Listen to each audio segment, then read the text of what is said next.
Ladies and gentlemen, good day and welcome to Q3 FY'24 earnings conference call of Tarsons Products Limited, hosted by Ambit Capital.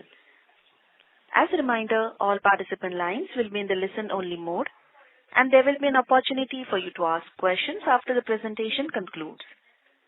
Should you need assistance during the conference call, please signal an operator by pressing star, then 0 on your touchtone phone. Please note that this conference is being recorded. I now hand the conference over to Mr. Saksham Mongia from Ambit Capital. Thank you, and over to you. Thank you, and good afternoon, everyone. On behalf of Ambit Capital, I welcome you all to the Q3 FY'24 earnings call for Tarsons Products. From the management today, we have Mr. Rohan Sehgal, Full-Time Director, and Mr. Santosh Agarwal, Chief Financial Officer. I will now hand over the call to the management team for the opening remarks, post which we can start the Q&A session. Thank you, and over to you, Rohan. Good afternoon, everyone, and a very warm welcome to all of you on the Q3 and 9 months FY'24 earnings conference call for Tarsons Products Limited. Along with me today, I am joined by Mr. Santosh Agarwal, Chief Financial Officer and Compliance Officer for Tarsons Products Limited, and SGA, our Investor Relation Advisors. We have uploaded our quarterly investor presentation on the stock exchanges and company's website. I hope all of you had an opportunity to go through the same. Allow me to offer an overview of the current trends in the life science industry. While it has been experiencing a sluggish trajectory in the plastic labware markets, there are indications that the worst may be behind us. However, we are closely monitoring the industry and implementing necessary strategic initiatives to counteract this slowdown effectively. Looking ahead, we anticipate a gradual improvement, particularly within the pharma, research, and diagnostic segments. Despite temporary slowdown across the industry, there remains a prevailing sense of optimism for advancements and growth within the industry. Speaking about our acquisition, we successfully acquired Nobay, a Hamburg-based distributor specializing in plastic lab products. We believe that this strategic move can increase our presence in the overseas market, especially in the European region, which aligns perfectly with our market share expansion strategy in the global market. Nobay presents favorable opportunities for expanding our footprint in Europe, both geographically as well as in terms of product reach. We are optimistic about the long-term growth opportunities in these markets for our product line. The acquisition provides us a gateway in terms of reach to the micro markets in that geography, and also with the product portfolio addition and leveraging the overlap in our existing products. This is particularly reassuring as we possess a deep understanding and expertise in manufacturing these products effectively. We believe in the longer term that we will be able to leverage on Nobay's distribution strength to penetrate across these markets with large product portfolio of high-quality Tarsons products, thus enhancing our overall revenue growth. Speaking on the quarterly performance, in this quarter we reported a revenue of rupees 62 crores, marking a 1% year-on-year growth. Our domestic revenue showed a robust increase of 14% compared to the same quarter last year, driven by growing demand in the domestic market. However, our exports experienced a decline year-on-year, primarily due to reduced demand in key global plastic labware markets resulting from the slowdown in the life science industry as well as global recessionary trends. Additionally, the ongoing crisis of the Red Sea added to our export challenges, particularly impacting operations during the end of December. Nevertheless, we perceive these challenges as temporary hurdles and see exports as a big growth lever from our company. With the addition of Nobay and our manufacturing expertise, we are strategically positioned to excel in this market. Speaking on the EBITDA front, in quarter 3 FY'24, our EBITDA stood at 23 crores, a decline of 14% year-over-year. This decline was primarily driven by reduced export revenues from our key overseas markets and changes in the product mix. Moreover, our margins were impacted by initial costs linked to our upcoming facilities in Panchla, which is expected to contribute to revenues in FY'25. Looking forward, we foresee leveraging our operational capabilities to enhance margins as the industry landscape improves. We remain committed to optimizing efficiencies and adapting to market dynamics to achieve sustainable growth and profitability in the future. Let me give you an update on our upcoming CapEx. First, on Panchla. In Panchla, we are introducing cell culture and also expanding capacities for our existing product lines. As mentioned earlier, the civil construction of the site is completed and the clean rooms are ready. While we are still awaiting the arrival of some machines which are currently in transit, the initial production is projected to commence in Q4 FY'24. Additionally, the phased commercial production of cell culture and other products is anticipated to start in Q3 FY'25. In our Amta plant, as we have informed earlier, we've signed an MOU with the Board of Radiation and Isotope Technology, BRIT. The strategic step is intended to diminish our reliance on a single vendor in West Bengal, diversifying our supply chain. Furthermore, construction is progressing for our central warehouse operations aimed at streamlining our inventory management and operational processes to enhance efficiency. Before passing the call to Santosh, I want to acknowledge that the industry may seem subdued today due to various external factors beyond our control. However, we maintain our confidence in upholding excellence. We eagerly anticipate the opportunities and challenges ahead as Tarsons enters a new phase of growth and expansion. The acquisition of Nirbe marks a significant milestone in our journey, unlocking fresh avenues for growth and reaffirming our dedication to grow in the global plastic labware market. With this, I would like to hand over the call to Mr. Santosh Agarwal for his comments on the financial highlights. Good afternoon and a very warm welcome to our Q3 FY'24 earnings call. On the revenue front, revenue from operation for Q3 FY'24 stood at 62 crore as compared to 61 crore in Q3 FY'23, a growth of 1%. Revenue from operation for 9 months FY'24 stood at 191 crore as compared to 201 crore in 9 months FY'23, down by 5% YOY. For Q3 FY'24, revenue from export stood at 15 crore and domestic at 46 crore. For 9 months FY'24, revenue from export stood at 55 crore and domestic at 135 crore.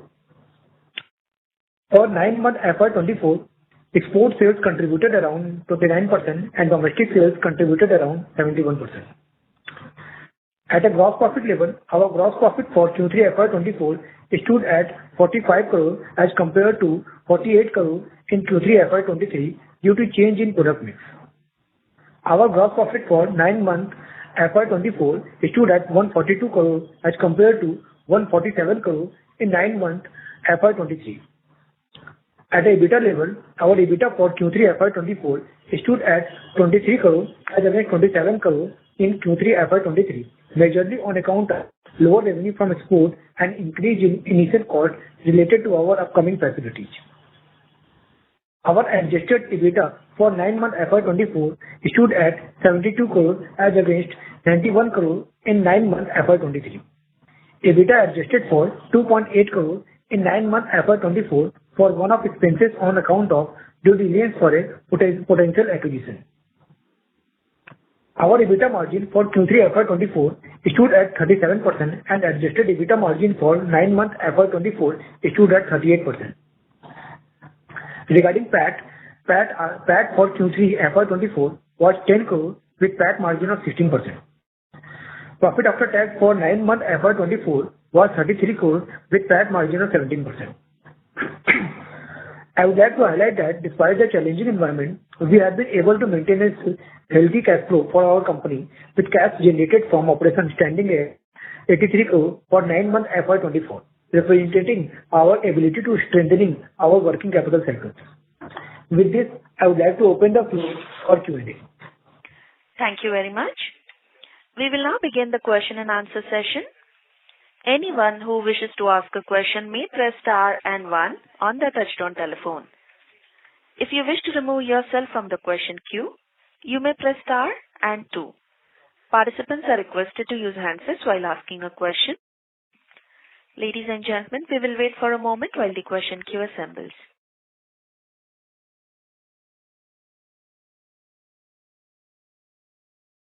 We have our first question from the line of Tanmay Gandhi from Investec. Please go ahead. Hi, thanks for taking my question. So firstly, on the recovery, you said that you are seeing some initial green shoots in terms of recovery, right? So can you give some color that whether you are seeing some uptick in your order book or are your customers guiding for a better, let's say, FY'25?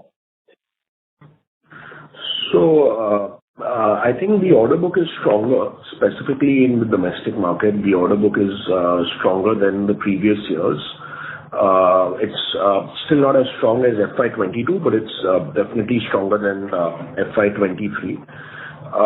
The market still is subdued, but with an expanded product line, with newer products, which we have been able to launch from our existing facilities, and our leading brand position in India, we've been able to extract the best out of the business here domestically, and been able to counteract all the numerous challenges and being able to grow from last year to this year.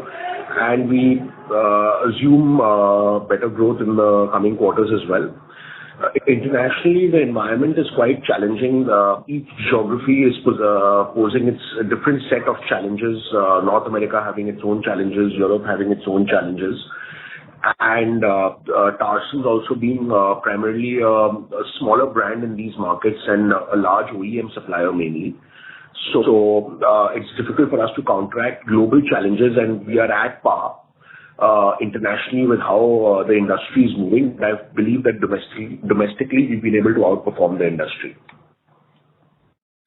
Okay, and specifically for exports, so other global companies are pointing out, they are anticipating recovery in first half itself, right? So are you seeing some improvement over there as well? So there is a gradual recovery, but with every gradual recovery, there is always a setback, which we've been seeing over the last 10 to 12 months. Sometimes the Russian gas crisis comes and Europe is in problem. Then now the Red Sea crisis has come. U.S. inflation is out of control. So the situation globally is, specifically for our industry, has not been the most stable situation over the last 18 to 24 months.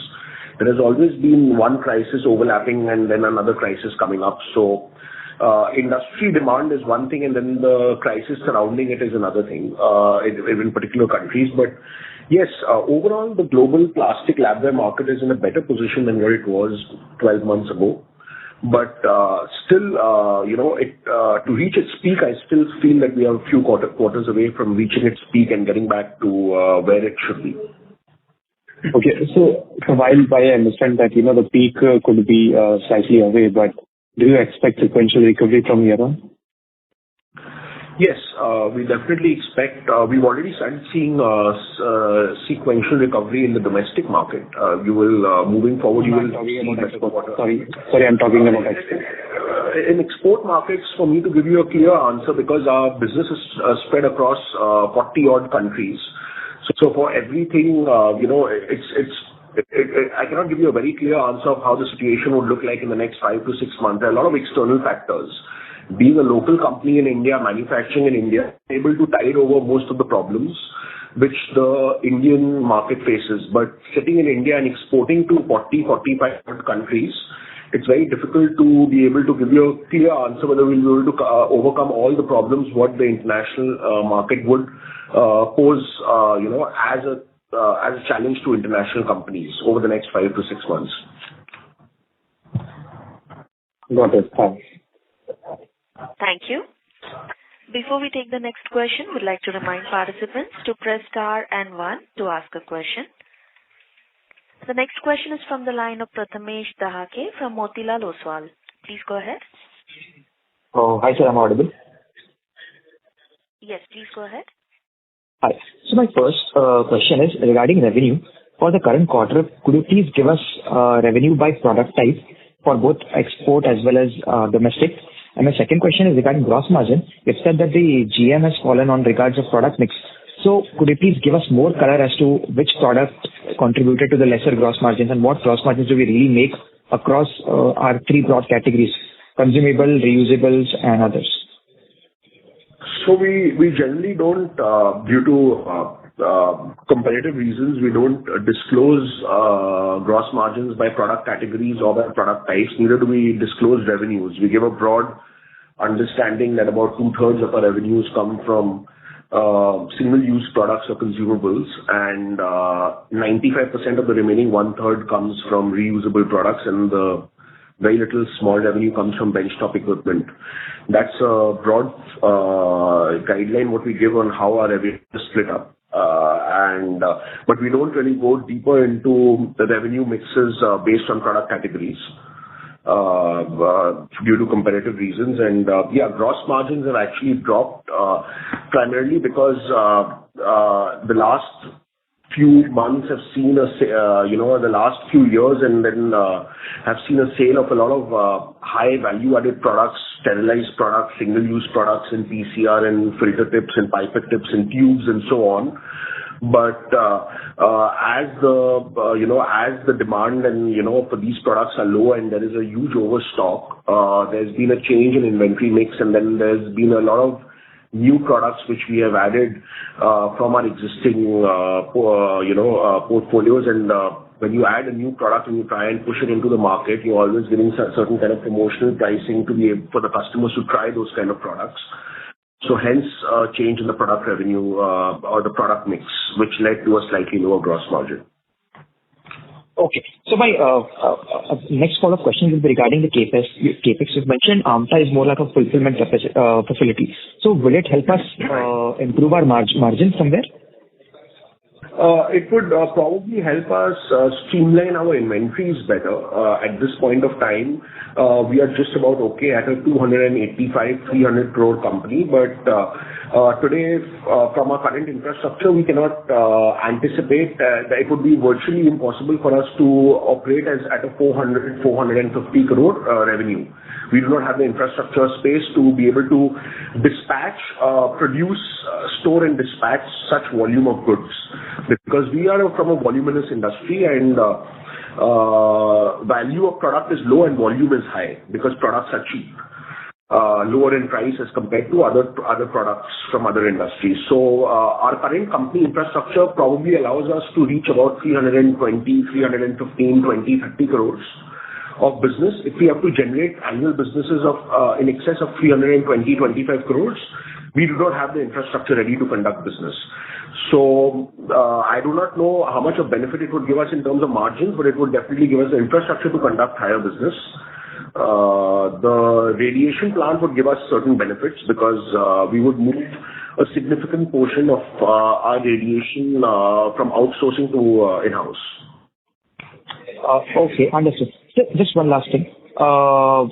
We see in this quarter a depreciation has increased. Is it due to the fact that we have capitalized some cost, and what is the incremental annual depreciation we are expecting when all these facilities are operational? Sir, regarding depreciation, still Panchla factory is not fully come under put to use, so there is no depreciation has been charged on Panchla facility even though the construction is fully completed. But those capex which we completed in the existing plant, if it came into the put to use, that's why we charge the depreciation on those parts. Regarding the upcoming depreciation, we will do the depreciation as per the put to use or ready to use status of all the plant machineries and construction. So if you were to, let's say, plant is running at fully built, how much depreciation annual are we expecting incremental? Panchla, AMTA se, dono, if we combine? So, for example, whatever depreciation currently we expect about to, additional 20 to 25% extra depreciation on every quarter. Okay. And sir, are we consolidating Narbe's financials in this quarter? Not this quarter, next quarter. Okay, sir. That's all from my side. Thank you. Ladies and gentlemen, to ask a question, please press star and one on your phone. The next question is from the line of Jasdeep Walia from Clockwine Capital. Please go ahead. Hello.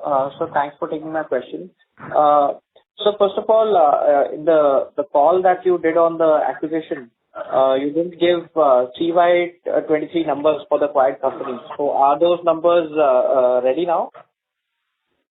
Sir, those numbers are available with us, but we will disclose those numbers only if it gets audited. So we got the numbers even at the time of acquisition also, but we refrain to give those numbers unless that is actually reviewed by the auditors. Got it. So any subjective color you can give on those numbers, whether let's say FY'23 are further lower down from FY'22 or they are higher? What we can say, sir, they are doing better in compared to the pre-COVID era.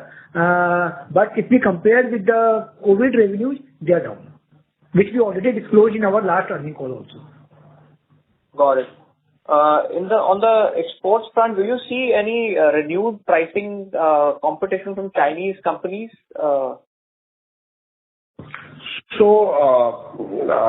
See, China has always been a competitor, pre-COVID, during COVID, post-COVID. But I think that it all depends on what sort of incentives and benefits the Chinese government offers local producers. But in terms of exporting products and competing with them like for like, we are very confident that we have the economies of scale and the production efficiencies to be cheaper than at par quality Chinese companies manufacturing here in India as compared to them. And in terms of incentives to export, the duty and the tax structures in the United States and Europe for Chinese companies are higher as compared to us. So we don't see much of a challenge in terms of competitive advantage when we compare like for like Chinese companies. In India, there are very few companies. But in China, you have more than 100 companies manufacturing products similar to us in different levels of quality. Got it.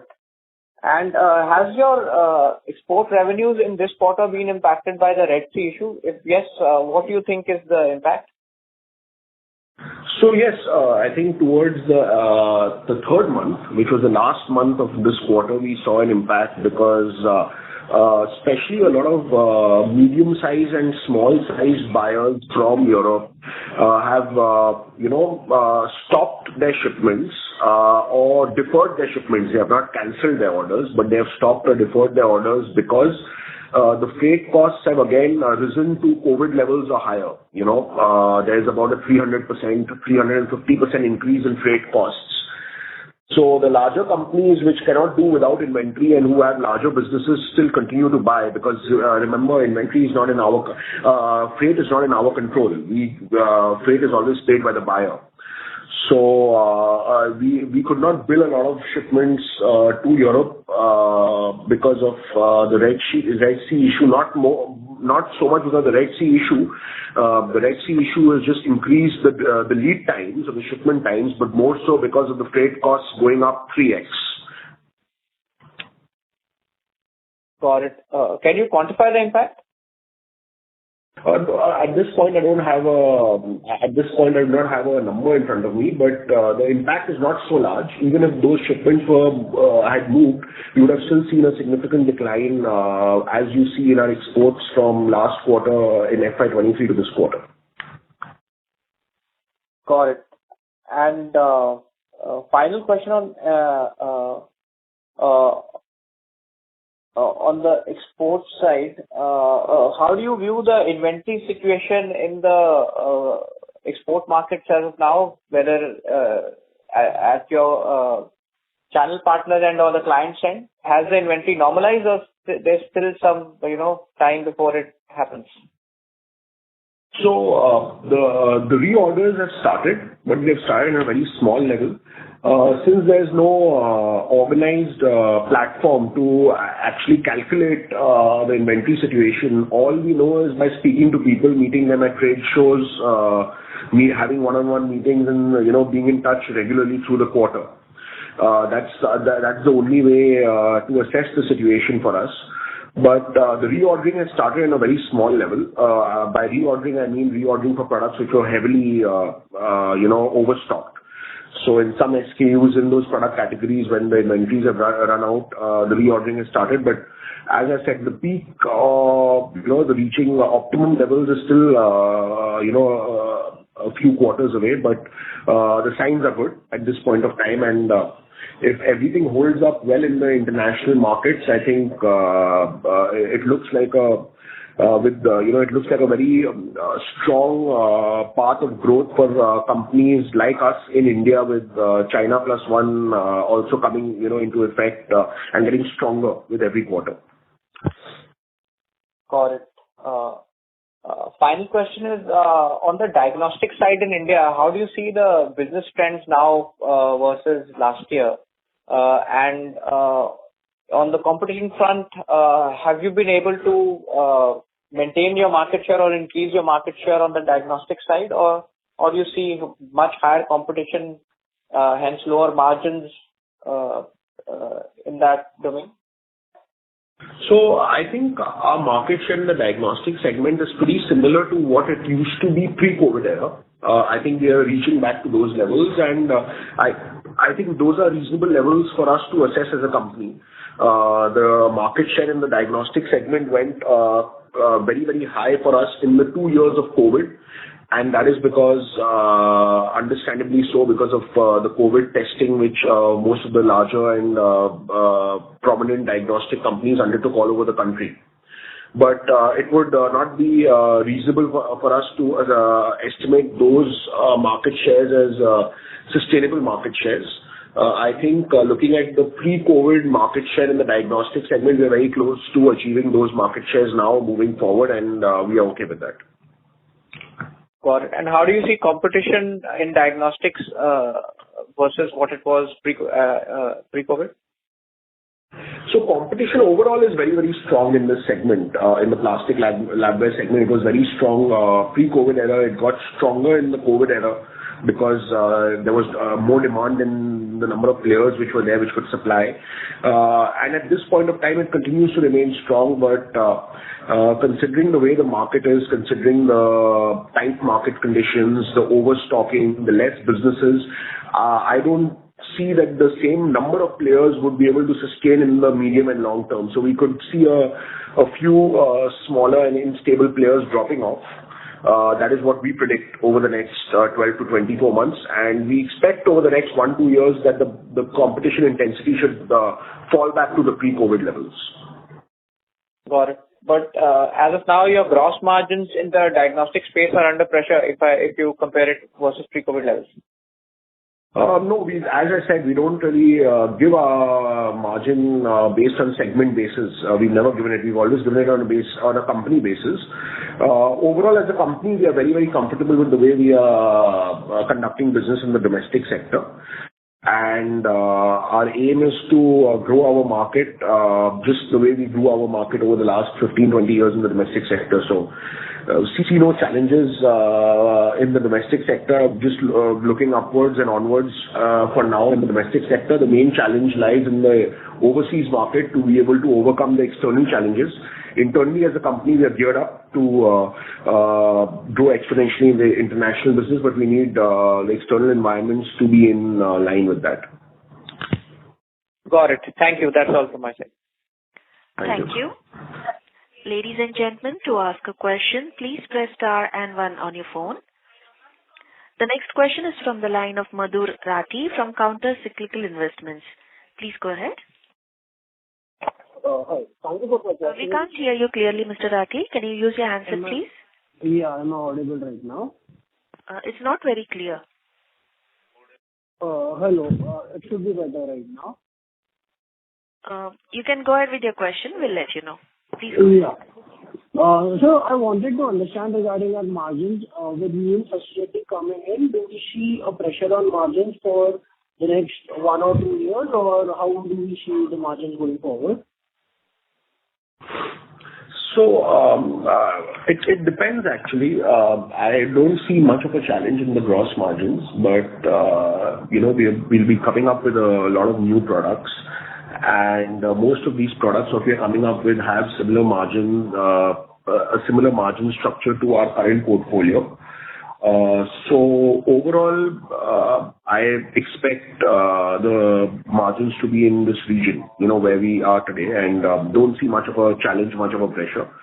There could be some challenges in the EBITDA level as we're looking to scale up with fixed costs getting absorbed slowly as we scale up. But on the gross margins, I don't see much of a change.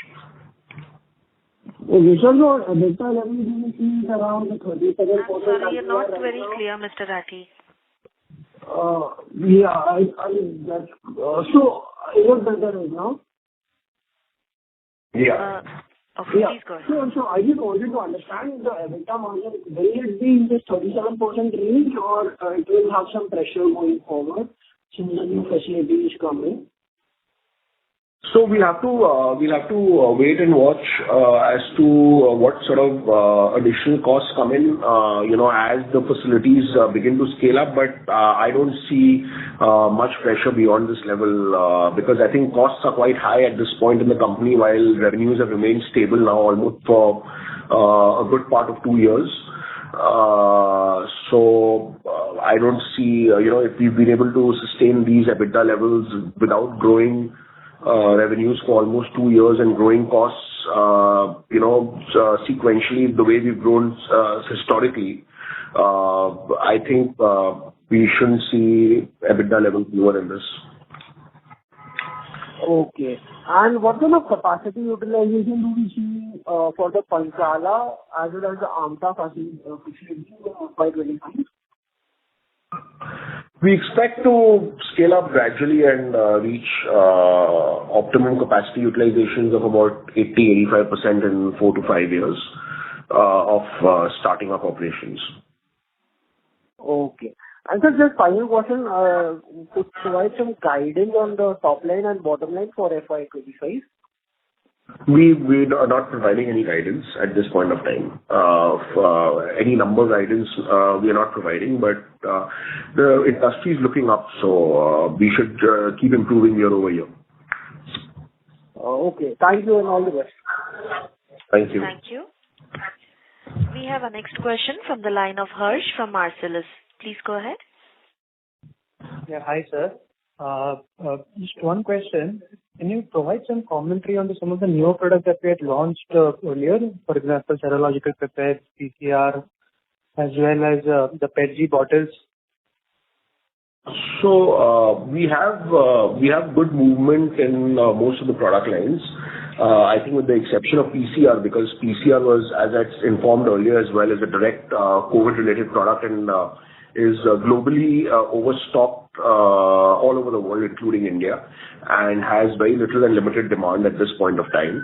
But apart from that, the other product lines are product lines which are import substitutes, and we've been seeing good traction for the same both in India as well as overseas. So can you give some color on what sort of a number are we looking at maybe in the next few quarters? No, we're not giving any guidance on the revenue numbers for these product groups. But in India, we continue to, the growth in India is faster for these product lines. And internationally, as we tap into more and more OEMs, I think there could be lumpy growth because OEMs are larger businesses. So the more OEMs we crack, there could be certain stable quarters, and suddenly there could be sharp inclines in the revenue as we crack more and more OEMs. So the whole focus is on the PETG bottle and the serological pipette because that possesses an immediate opportunity as the market is open to these product lines. But PCR doesn't look too good for now. The opportunity should open up in the next few quarters, but for now, no. Okay. Thank you. This helps. Thank you. We have a next question from the line of Omkar Kamtekar from Bonanza Portfolio. Please go ahead. Hello. Thanks for taking the question. Firstly, with respect to the incremental capex that would be incurred if for both the Panchla and AMTA facility, what would be that if required? So the incremental capex, as we already disclosed, we are running with a capex of 550 to 575 crore rupees. Out of that, we already incurred about 450 crore rupees, and remaining will be incurred in next 12 months. So approximately 100 to 50 crores would be balanced over the next 2-3 quarters. That would be the correct understanding. By next 4 quarters. So basically, with most of the equipment suppliers, there's a amount, depending 15%, 20%, at best 25%. So that amount is paid on delivery. So that last portion on delivery, because most of the capex is nearing its end term. So on delivery, whatever amount is to be paid, that is left. Understood. And so the question was related to debt. So what was the debt on the books as of December? And since most of the growth capex, as we have said, is done, and we will be good for at least the next 3-4 years, then how are we looking to reduce the debt over the near term? So currently, the approx net debt on the company is about to be 230 crore rupees, and we don't see that this debt will go beyond 270 or 280 crore rupees in future. And our plan is to repay this all debt by our cash accruals, and we also acquired another entity, and the cash accrual will also generate from that entity also. So we are hopeful that we are able to repay all these loans on time. And we have scheduled all the loans with 3-year to 5-year kind of EMI, and things are going really well out of our cash from operations. Okay. So, but are we looking to make any prepayments, like for example, any bullet payments in the near term, so that we reduce the debt or reduce the debt and maybe scale up accordingly? Anything? Not in the near term. Near term means not in next 12 months, but after 12 months, if sales increase further and our cash profit will increase further, then we will definitely go for bullet payment. Understood. And just to understand, clarify, the cash flow from operations that you had said was 83 crores. Did I get that right? For the quarter, this was for 9 months? 9 months. That was for 9 months. So approximately we can say 27-28 odd crores would be the quarterly run rate. Would that be sustainable? Or is it based on orders and... We cannot comment about the sustainability, but last year, if you see our numbers, we have generated 100 crore of approx 100 crore of cash from operation, and after tax it was about to be 75 crore rupees. And every year we generate 70 to 80 crore rupees comfortably. And this year also sales is not down too much, and we are hopeful that sales will increase further in the next year. So we are confident that we are able to maintain this kind of cash from operation. Understood. And finally, a broader question with respect to the product profile that we have. So 2/3 of the revenue comes from single use and the balance comes from reusable. Both from a domestic and export perspective, what do you see the challenges in either of these categories, and where the larger opportunity lies? Where does it lie in the single use, or does it lie in the reusable? And is there any one particular category outperforming the other, both in the domestic and the international market? So, the single use, as the name says, is the larger opportunity because products are used and disposed of and then used again rather than used again and again, which means more ordering and which means more recurring orders for us. And globally, including India, I think the single use possesses the biggest opportunity for us as a company. Understood. So would that also have a materially higher margin, or is it kind of similar? No, it will be similar or lower because it's single use, right? Anything which is disposable will always be cheaper than anything which is reusable because there's bigger volume. Understood. That's it. I'll join back in the queue. Thank you. Thank you. We have a next question from the line of Anubhav Sahu from Macpro Research. Please go ahead. Hello. Hi. Thanks. A couple of questions. One, again, coming back to channel inventory situation. Normally, we see that during geopolitical conflicts, companies try to conserve or retain inventory. So, given longer lead time now due to Red Sea crisis, is there any talks around the clients with respect to restocking so far? No, there's no talks as such. Of course, there are concerns with the Red Sea, and as I mentioned in my answers before that, the larger players which can absorb the costs continue business as normal, but the medium and the smaller players, which are critical to every bit of cost, and rightfully so because they're smaller businesses, are wary about these increased costs because that adds to the landed cost of their product and their final selling price. So they're playing the wait and watch to see if freight rates stabilize in the near term, because 3x, 4x increase in freight rates overnight is too much for them to absorb. Right. Just to give the estimate of the landed cost, in terms of percentage, what could be the difference for a typical customer? Because the kind of freight rates which have increased, you mentioned around 300%. But in terms of compared to the cost at the product case, what percentage would that freight cost? Well, there's two intricate details, right, of our business and how it functions. I can't really discuss that over an earnings call of how and what margin and what rate differential. That can't be actually discussed. These things are critical, to how we perform in the international market and how we deal with our international clients. Information is quite sensitive. Okay. And secondly, for the cell culture focused labware, you mentioned that Q3 for fiscal 25 is when probably will be having commercial production, right? Or will that be a time for validation batches? See, validation is already happening as we speak. So the products are in our hand, but this is not commercial production. So 70% of the cell culture products which we are supposed to launch is already produced and where validation is going on. At this point, it's not quality validation, but it's production validation which is going on. So validation has been going on for the last 3-4 months and continues to happen as we speak.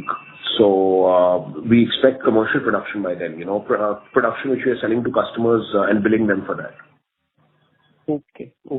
So we hope that by Q3 you will have all the approvals by then. That's what we expect, because you see all the equipment which comes from cell culture or from any of our capex is so expensive and so heavy that they all have to come by sea. So even our capacity expansion equipment is now delayed by 45 days because of the Red Sea crisis, because generally the importation period is about 28 days from Europe to India, which is now almost to 70-75 days from 28 days because of the Red Sea. So just because of the Red Sea crisis, we can't import everything by air, because if we start importing everything by air, that's an additional impact of more than €500,000 just in air freight costs, which we can't do at this point of time. So if everything remains stable, I cannot predict how the sea movement would be 9 months down the line. If everything remains stable, Q3 is absolutely on target for commercial production. Okay. Understood. I guess these equipments would be more material from the commercial production point of view. And for the absolutely, and just to add, all our capex, 75% comes from Europe, and the remainder 25% comes from rest of the world, which is North America and Asia. So we are very reliant on the movement from Europe to India for capex. Understood. Hope for the best. Thanks for explaining. Thank you. Thank you. We have our next question from the line of Prathamesh Dahake from Motilal Oswal. Please go ahead. Mr. Prathamesh Dahake, I have unmuted your line. Please go ahead. Hi, am I audible? Yes. Yeah. Hi, so my question is regarding the international business. Could you please provide us some color as to what type of products are we expecting to experience an increased growth rate in the coming days, and across which geographies, and what kind of business that would be, branded or ODM? So a couple of lines on that would be really helpful. Sure. So our focus area is North America, which is our number one focus area, along with Europe and certain key geographies in Asia.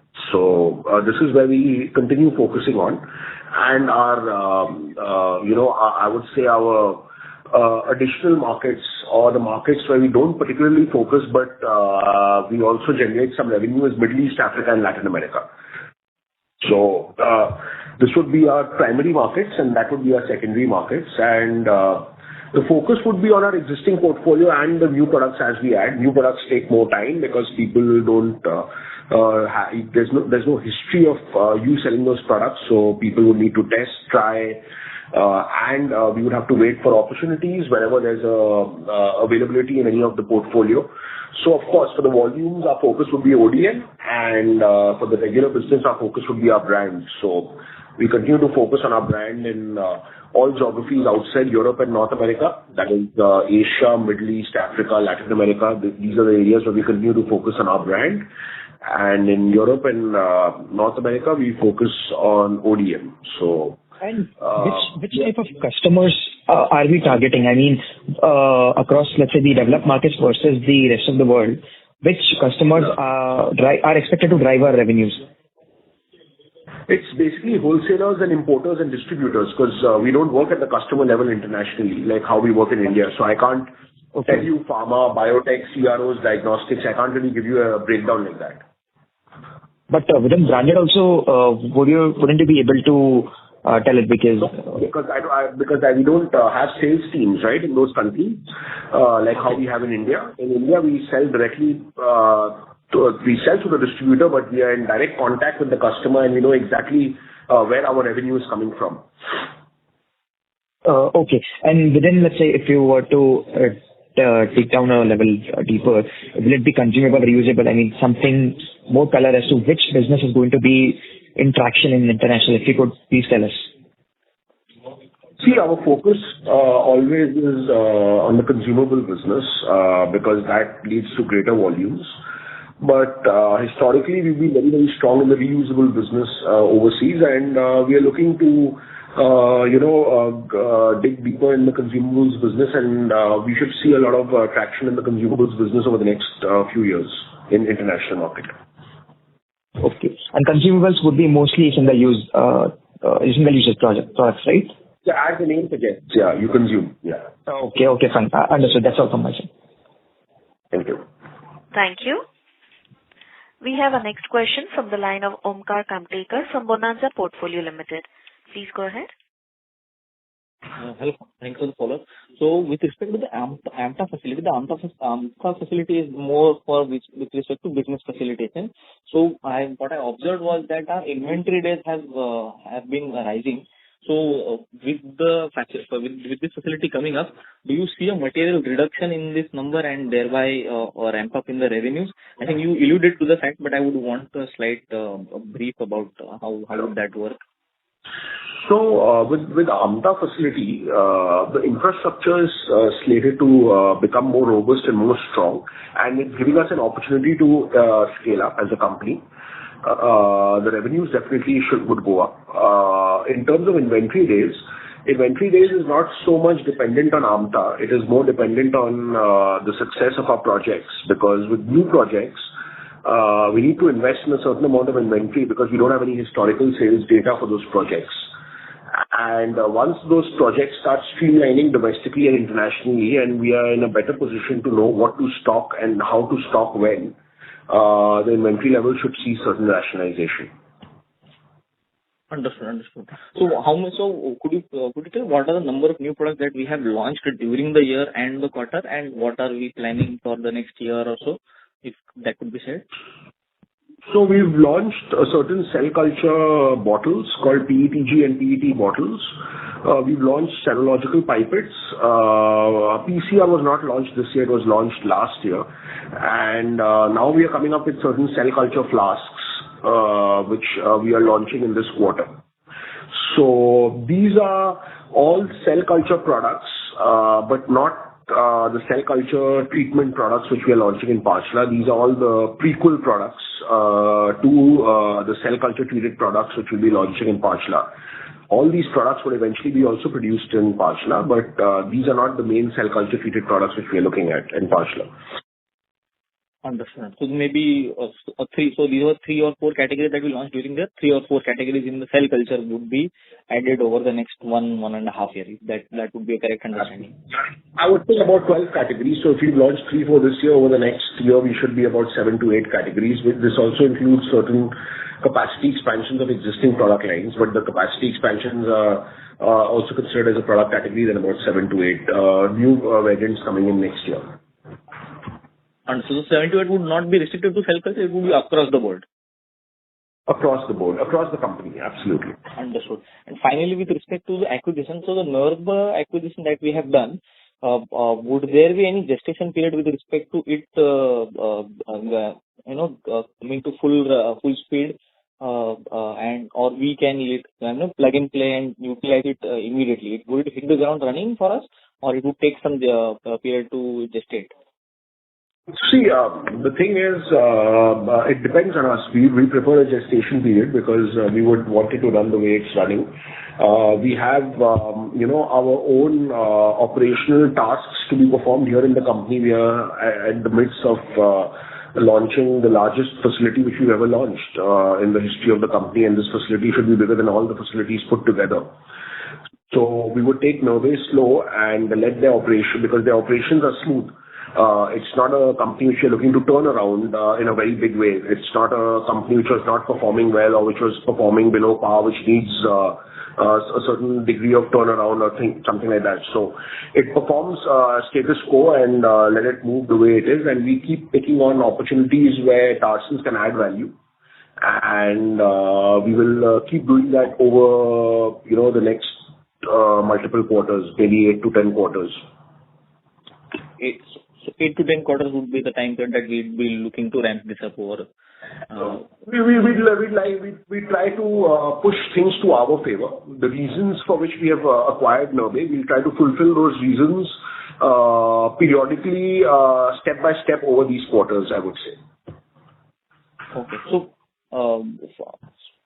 that kind of answers the question. Then effectively that would mean we would not look at any other new acquisition per se. Well, that is what I would understand then, because if you're saying it is going to take 8 to 10 quarters to stabilize and ramp up this one, adding on something new might be counterproductive.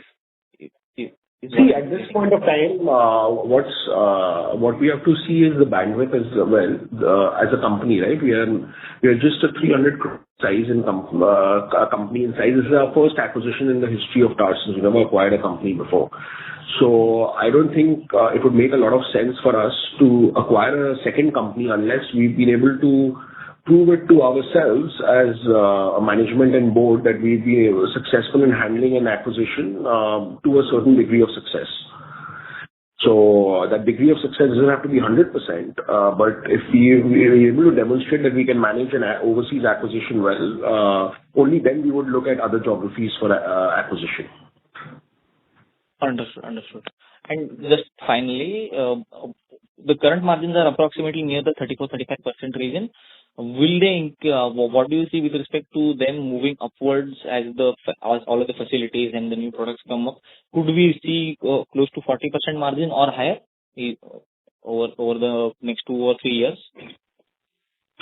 See, the thing is, today where we stand as a company which is very high on costs and very high on development. And when we did the IPO, when we came into the public markets and when the public investors had a look at our accounts, we were at the peak of our utilization, with very little investments and peak utilization rates.